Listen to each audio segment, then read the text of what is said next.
Thank you for having me. I'm very excited to be here. I got a degree at BYU in Family History and Genealogy and almost Russian.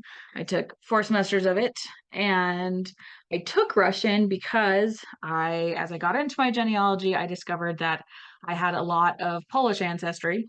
And so I was like, okay, cool. Like I had learned Spanish. I was perfectly happy to add another language to my repertoire and went to go take Polish, and they didn't actually offer beginning Polish. So I was like, okay, well, I'll take Russian. And I was at the beginning of my genealogy journey. And the more I got into it and the more I got into my Polish family history, I realized that it wasn't as simple as, oh, you have some people from Poland and you need to be able to read Polish. It was, you need to be able to read Latin. You need to be able to read German. You need to be able to read Polish, and you need to be able to read Russian just to do that side of that branch of the family.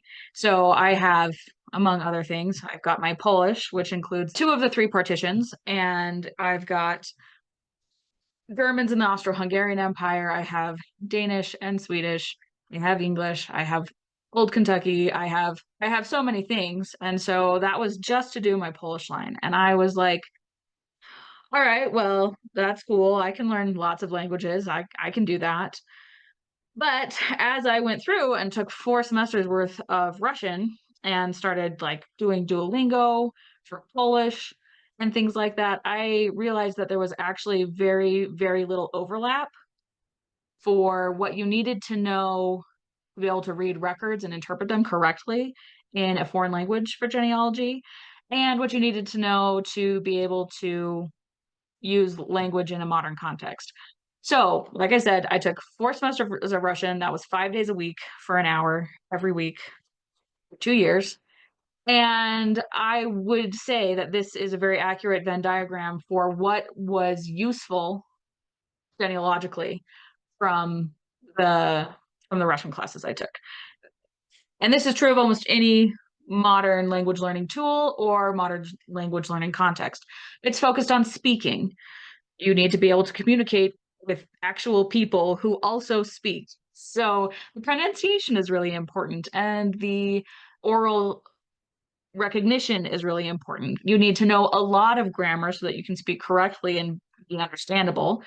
You need to be able to read the modern alphabet and printed materials for the most part. We live in a time when, even in our native languages, we're not frequently reading handwritten things by other people. That is especially true if you're going into a second language for some reason. And then there's unlimited modern vocabulary for modern situations. You need to know how to order at a restaurant, how to make a transaction, how to navigate an airport, how to ask where the bathroom is, that sort of thing. So there's lots of vocabulary that you need to know, and even more that you could know, and almost none of it is relevant to what genealogy needs, particularly because the things that you want to learn how to do most are things you might want to learn while you're traveling. And those aren't really things that come into reading records. So for genealogy, it's focused on reading. It's helpful to know how things sound, how things are pronounced, or how pronunciation of something might have affected its potential spelling. But you don't need to be able to speak or to have lots of auditory recognition. There's only a little bit of grammar that's going to be relevant to correctly interpreting records. And so you don't want to focus too much on grammar because it's not, a lot of it isn't essential. And then you need to know historical alphabets, and you need to be able to read handwritten materials. And most alphabets have undergone some amount of change in the last 100 years. Pretty much all of them have in the last 200 years. And I would say anything that's handwritten has undergone change in the last 300 to 600 years. And even just basic American cursive has gone through some substantial changes just in the last couple of years, and not huge, but enough that if you don't know, you aren't necessarily going to be picking out the right things and interpreting things correctly. And then the other thing is that there's also limited but very relevant historical context required to be able to correctly interpret records. So, what certain phrases mean and how that might help you in further research, those things are important. And there's just so little overlap that language learning for genealogists really needs to be its own sort of a thing. So we wanted to do that. I was like, I felt like I needed a way. I needed Duolingo, but just for genealogy. And there wasn't anything like that. But it seemed like it should have been an option, right? It seemed like something that other people would be interested in, that other people would find helpful. So I started working on trying to figure it out. Like how could we make this happen and what would it look like? So I'm going to share. Okay, so this is the app, and part of the reason we created it is because a lot of the sources that are out there, things that are really great, like script tutorials or video lessons from the Family Search Help Center, or there are lots of books that are specific to one language that can be really helpful. One of the things is that all of them are very static. So you don't really know whether or not you're learning the content, and you don't really know where your weak points are and how to correct them. That was definitely a problem that I had when I was trying to learn German.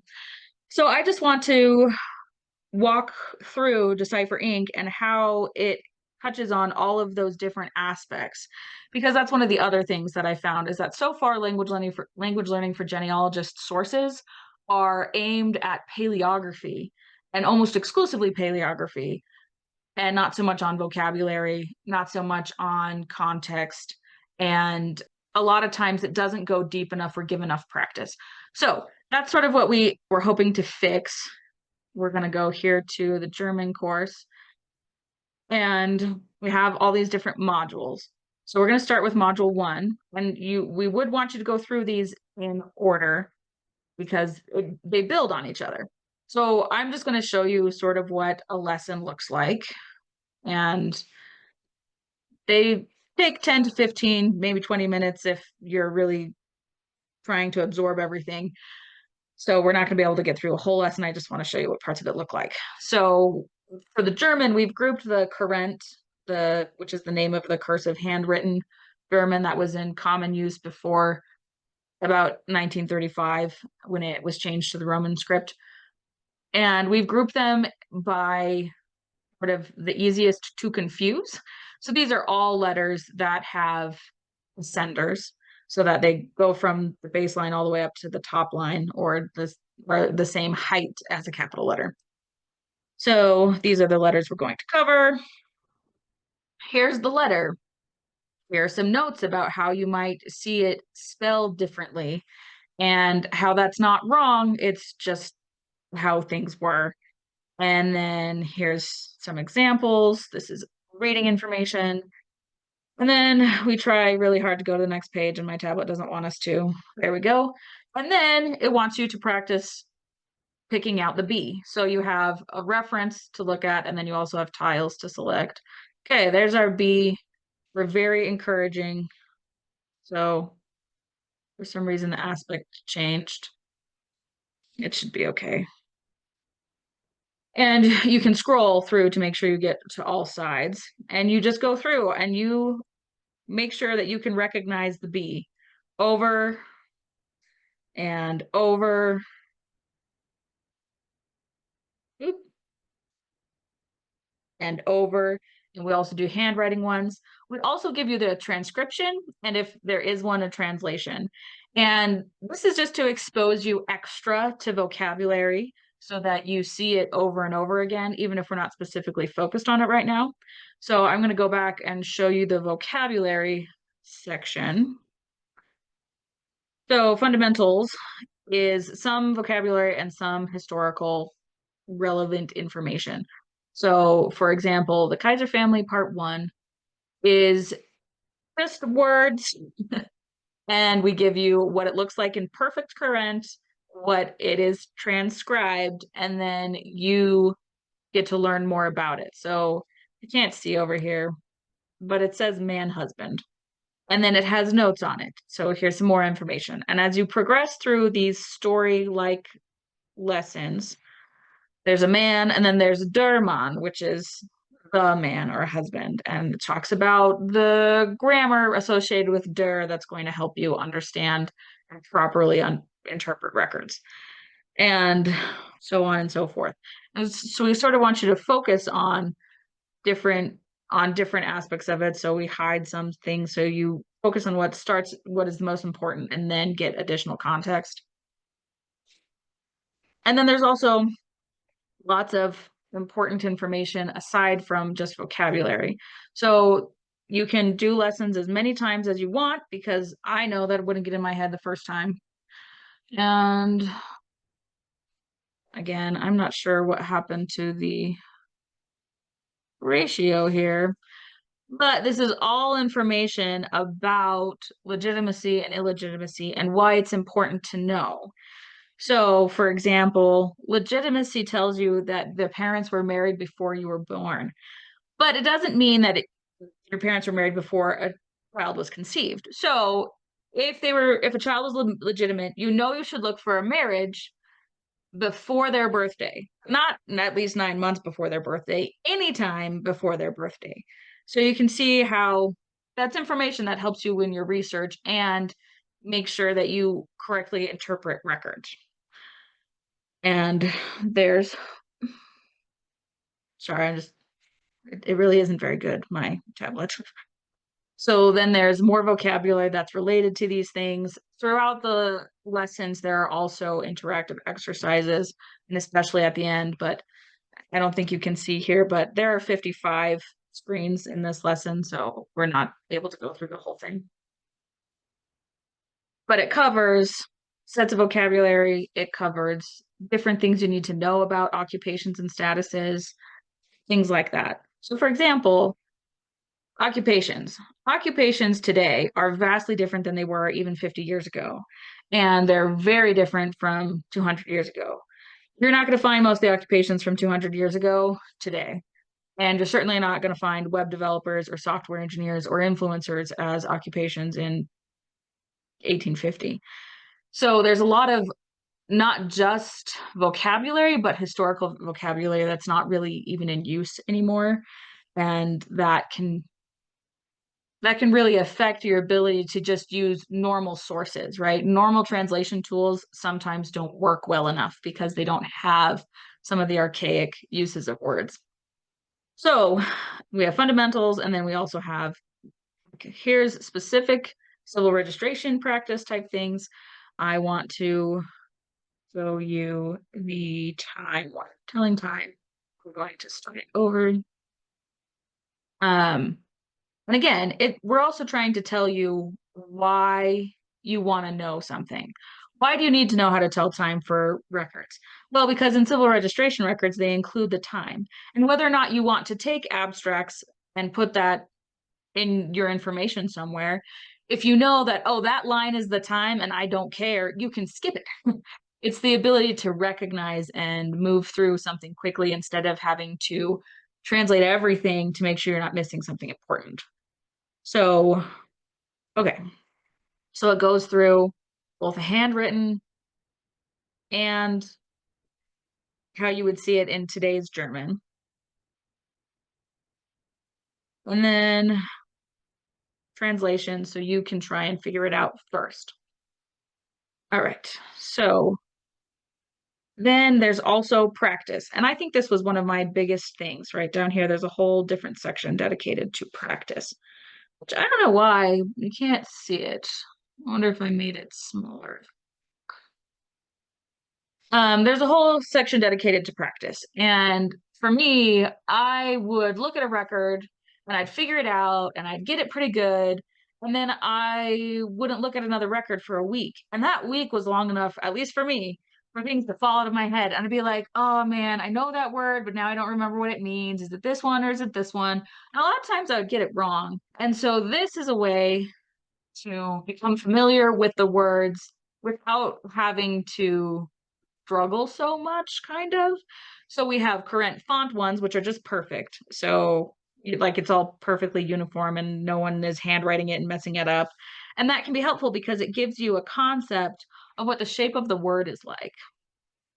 So this is the sun, their sun, and you can flip it and check yourself.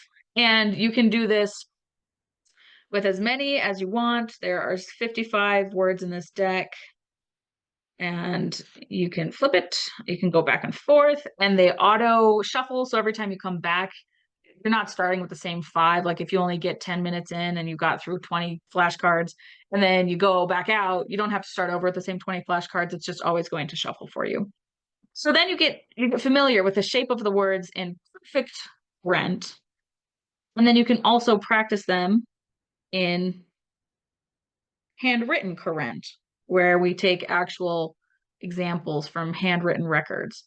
So, for example, like the cardinal numbers, which you're going to see a lot because that's how they wrote the dates. And now you can see it in current, handwritten current, but you have a better idea because you've seen it so much in the font. And you can be like, all right, that's 65, and so on and so forth. Ugh. Okay. 1 and 20. And you also learn about how they say letters. I mean, sorry, numbers, so that you can correctly interpret them. And then one of my favorite things, it's very cool. We're very impressed with our developer because he's done so many great things for us. But we also have a never-ending practice where you can pretend that you're reading a civil registration record. So it's a combination of Fractor, which we have other modules on, and the handwritten current. And this is how the Germans did it. They filled out forms. For Polish and Russian, it was usually just one whole handwritten paragraph, which we'll look at one of those a little bit later. But for the German, it was these forms. And so you can practice reading these forms. Here's the first two lines. And you can say, okay, that looks like number 636. All right, that's September. And then you can show, okay, 636, it was September, knee elm, before the undersigned civil registrar appeared today. And eventually you'll get really familiar with that sentence because it's always there. It gets repeated because it's on a form. And then here's the next section. You can try and figure that one out. Okay. And then you can check yourself. And you can go through the whole record that way.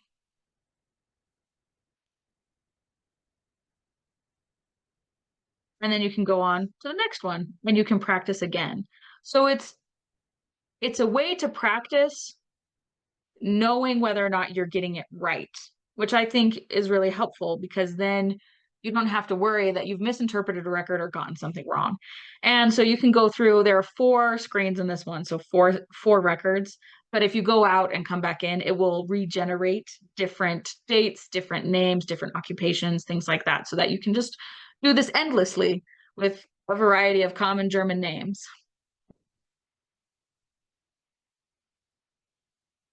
So that's the German, and our language courses that include all of these different parts are going to be paid.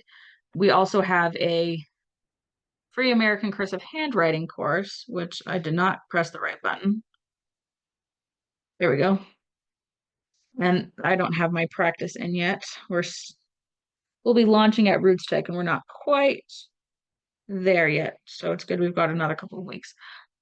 And these lessons are sort of the same thing. We're not going to have as much like practice and as much context and stuff because right now this is for an English audience. But it's the same sort of thing where we teach you what you need to know so that you are getting your letters correct. And just so you know enough about what's going on so you don't say, I don't know what that letter is, or just so that you can learn cursive at all. This is sort of geared toward people who are interested in cursive or who want to get into family history, but maybe only learned it briefly in school and weren't very good at it, or who never learned it in school. But whether it's English or German or Polish or Russian or Spanish or French, language learning for genealogy really is different. And it's these things that you need to know, not the things that you're going to learn in a modern context. You don't need to know how to say the duck is on the table. You need to know how to say appeared before us and said that someone died or someone, whatever it was married or baptized. So I'm going to switch my screen again and talk a little bit about, well, why do we need this? Because as everyone knows, I feel like there's been a huge movement forward with AI. AI this, AI that. And we've been using artificial intelligence and character recognition in genealogy for a while, or at least working on it. And so I think a lot of people have a question about, well, why would we need this? And when I first brought up this idea almost 10 years ago, I had a very well-meaning mentor be like, well, handwriting recognition is just, it's doing so great. We're making such progress so fast. And in a little while, no one will need this. So it's not worth the time and the effort to put together. And I believed them because I was very new to the genealogy industry, but I didn't know what I know now.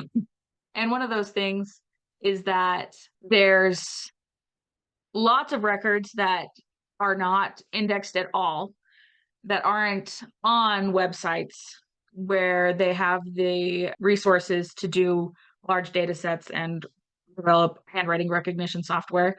And there's lots of stuff still in archives, especially for some of these underserved areas where it's even harder to get language help because so few people are doing it. So that's one of the things. The other reason is things like this. And I don't know if this was a person or if this was an AI handwriting recognition thing. Either way, it's a great example of why you should be able to read the record yourself. So this says, sorry, I need to go back to the index for just a minute. This is Jose Antonio Najeres Anaya. This is my uncle's family. And it has all this information that they've pulled from record, right? The index. And all of it is correct, except that it says his father is Francisco Mateus. But if we actually look at the record, which is, by the way, a beautiful record, it's lovely handwriting, quite readable. Over here, okay, on the 15th day of April of 1910, and then they write the date out. Before me, the citizen Francisco Mateus, judge of the civil state in this place, appeared the citizen Timoteo Anaya. And he told me that he had a son. And so I don't know if it was a person or if it was AI, but either way, they pulled out the wrong name. But when you actually go and look at the record, it's very clear what the correct name is. And I also had someone who had changed the index on a different copy of this record and said that he was born in March of 1909 because it says, let's see, okay, who was born on the day 7 of March ultimo, which in English would mean last March. It would mean the March prior, but in Spanish means the most recent March. So that's sort of a combination of both the handwriting and the correct interpretation of terms in another language. So even if AI is doing a great job on big data sets, it's not doing a perfect job. And you need to be able to go in and check it just like you would in English. You'd go in and make sure that you'd look at the image, right? That's one of the main principles of genealogical investigation is get as close to the original as you possibly can. And one of the ways to do that is to be able to read a language. So the next thing I want to talk about is that there are lots of really awesome AI tools out there for genealogy and language. And I think Transkribus is the most amazing thing ever. It's a AI handwriting recognition model or a set of models created by a consortium of European archives. And so there are all these different languages that you can use, and you can upload an image, which I'm going to do right now. You can just drag and drop it, and it will upload it and transliterate it for you. It's pretty good. It's pretty good. But I want to show you what it looks like and sort of go through it a little bit once it's done to show you why you need to know still enough Polish, enough German, enough Spanish, whatever it is, to be able to make sure it got it right. So it looks great.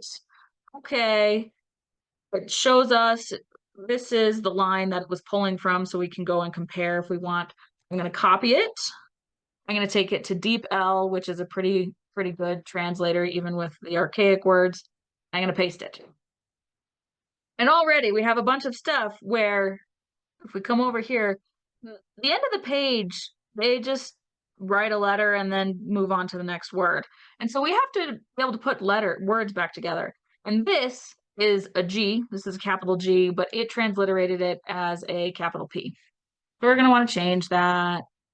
And then this is the incorrect phrase. It's W-E and then space W-S-I. And then it says it happened in the village Borgozun on the 2. I'm pretty sure that's not right. On the 2 what? Well, on the 23rd of October, 1860. But then the next line says 64th. Okay, well, I'm pretty sure that those need to go together. In the year 1864 at 10 o'clock in the morning. And then I know, because I know enough Polish, that this is one word, stawili. So I need to put that back together. Okay, that's better. And that says Arto, and this is N. I bet that's one word. So let's go back and look at it. And it's Antoni. It's not Arty. So we're gonna Antoni. And we can go through the whole record and put things back together. So for example, in the village of Za, it's not Za. That's a capital Z, but it was kind of short, so they put it as a lowercase z, and it was the place name. And this should have an I because with an I now it means daughter instead of just nothing. And Małżeńska is the name for a married couple, is the word for a married couple, and so on and so forth. So it's not just that, like, the tools are great and they're there and they're fast, right? Even if you have to put things back together, it's much faster to upload it and have it transliterate it for you and then translate it and then just fix it. It's faster to do that. But you have to know enough of the language to put the record all the way back together. And you also have to know enough of the language to have gotten to the record in the first place. So sometimes it's easy and there's an index and you can find it and you can be like, all right, that's the right name. This is the right place. This is about the right year. And you can download that and upload that. But a lot of times you actually have to go find a parish, find the births, find this range of years that you think your person was born in. Then you need to check the index and see if they are in the index or if there is an index. And then you need to page through and look for the right dates and look for the right names. And it takes a lot of language knowledge just to get to the record in the first place. So AI, both as something that companies are doing that we're benefiting from and something individual like Transcribus, is a fabulous tool to go in your toolbox, your language learning toolbox, and your research and analysis toolbox. But on their own, they're not enough. It'd be like having a hammer but no nails. We're not really gonna get anything built.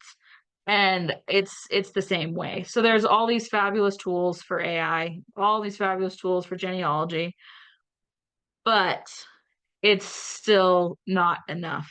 And if you want to be able to do your own research in a foreign language, you really need to know all of the things that we talked about here. The grammar, so that you don't get it wrong. Lots of other languages have grammatical cases, which I hadn't even heard about at all until I started doing fiction, actually. I hadn't even heard about it. I didn't know Polish had cases while I was working on Duolingo. And then lots of people can't read historical alphabets. Lots of people can't read other people's handwriting. Some people can't read their own handwriting. And these are all things that you need to learn. You need to understand what legitimacy is, or why the Catholic priests are taking all the civil registration records, or whatever it might be. So, in conclusion, I just want to say that language learning for genealogists is fundamentally different than language learning in almost any other context. And while there are tons of fabulous tools, none of them on their own are enough. You have to learn enough of a language. And you can do that however you want. You can do it with the different resources here and there and bring them all together for yourself, or you can find a way to bring them all together easily in a book or with something like the courses for DecipherInk. So that's it. Thank you very much. Thank you so much. That was wonderful.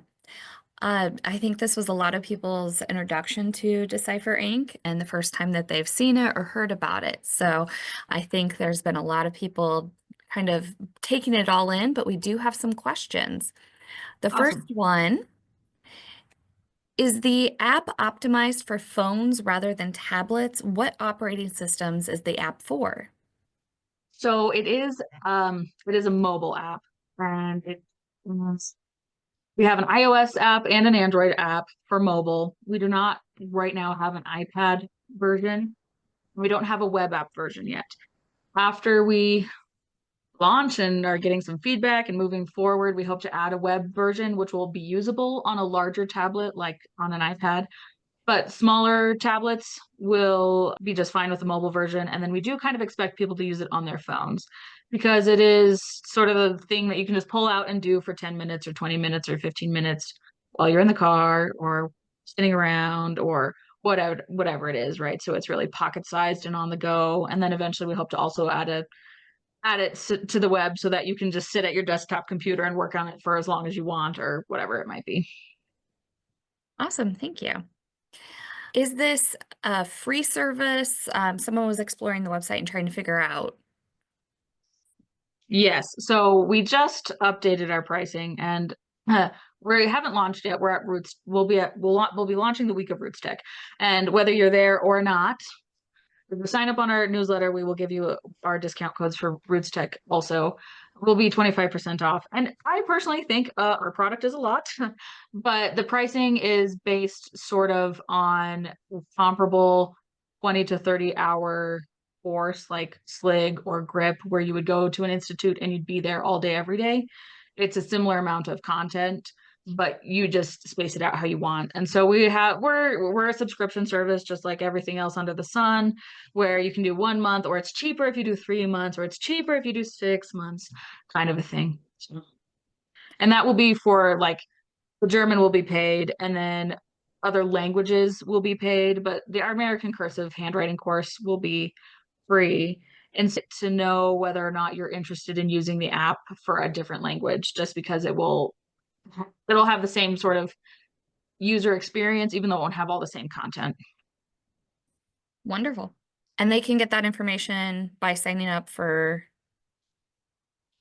On for our newsletter on our website, or just going to our website, which is decipherink.net. Do you want to show that really quick so they know where to go? Sure, I'd be happy to. Okay, so this is DecipherInk, and we've got our contact page, which looks a little funny because it's optimized for mobile. But you can just sign up for our newsletter.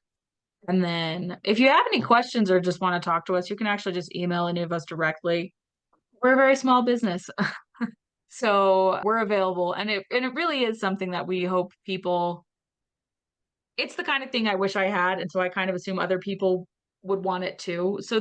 So we hope that people give us lots of feedback as we launch, and we hope that people tell us what works and what doesn't and all that kind of stuff, because we want it to be as good as possible. And I think that for the first few years, things will sort of develop and shift. So it might not be the same in a year from now as it was when we launched, which is part of the reason we're doing subscription, is because it's not going to be a stagnant course. It'll have all the same relevant information, which isn't going to change, but how it's presented or how much of it is presented will probably be in some amount of flux. So, Thank you.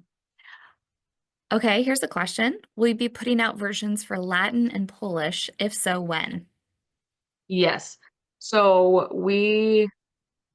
the eventual hope is to have a course for any language where there are written records that are useful for genealogy, which I know is lofty. But between the three of us, the co-founders, we have language experience in Spanish, which Spanish and Latin are similar enough, and we all have Latin experience because you kind of can't avoid it in Europe. So we have Latin, Polish, Russian, Danish, German, Armenian, actually. I don't remember if I said Spanish or not, but those will be the first courses to come out, or the ones that we personally are familiar with. And we hope to have another course by the end of this year. So German is launching here in March, at the beginning of March, and we hope to have Polish or Russian done by the end of next year. And then Spanish will come after that. So it'll probably be a year and a half to a year, depending on how fast we can work on it. It's all of our side thing because it doesn't make any money yet. So we all have to also work our other jobs. So it's not as fast as we would like, but we do hope to sort of pick up the pace now that we've got some of the foundational stuff figured out. Wonderful. Thank you. The next question is kind of a follow-up to that is, do you expect to expand this and provide more if you have good luck with the apps versus other models of learning? Yes, we hope to have the app and the webinar version and to have pretty much every language available. And we also hope that we can, my hope is that we can get enough users that A, we can lower the price, but also so that we can offer it in other languages. So that we can say, if you speak Spanish, but your ancestors came from Eastern Europe, you can learn how to read Russian. Or if you are in Germany and you had people who immigrated to the United States, you can learn how to read United States records. Or if you're just sort of wherever, right? If you're Hawaiian, but you also have ancestors from Germany, I hope that anyone who needs to access the records from anywhere will be able to learn how to do it this way, because right now there's not a lot else that brings together all of the disparate parts, and it's hard to teach it to yourself and to know whether or not you're doing a good job. So if, especially for like professionals who might take on a project from anywhere and want to learn quickly how to interpret records in a particular language, we hope it can be so much more efficient than what it is available. So we do hope to expand. We hope to expand as quickly as possible without, giving up quality or anything. We hope to expand as quickly as possible to offer as much as possible to the people who are interested in the different languages that there are. Wonderful. Well, thank you so much. That was the last question. There are individuals in the chat saying thank you, very impressive, exciting idea. Thank you for developing this product. Best of luck with your launch and with the project. Great concept, etc. So thank you everybody for joining us today.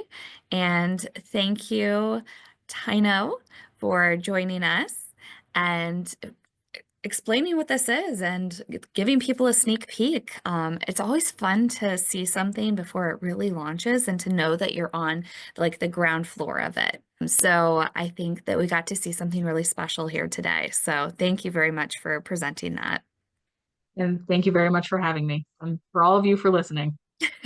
Thank you. All right. Well, we hope to see you all at our next program. So please go ahead and shoot us an email for a copy of the chat and have a good rest of your day. Bye, everyone.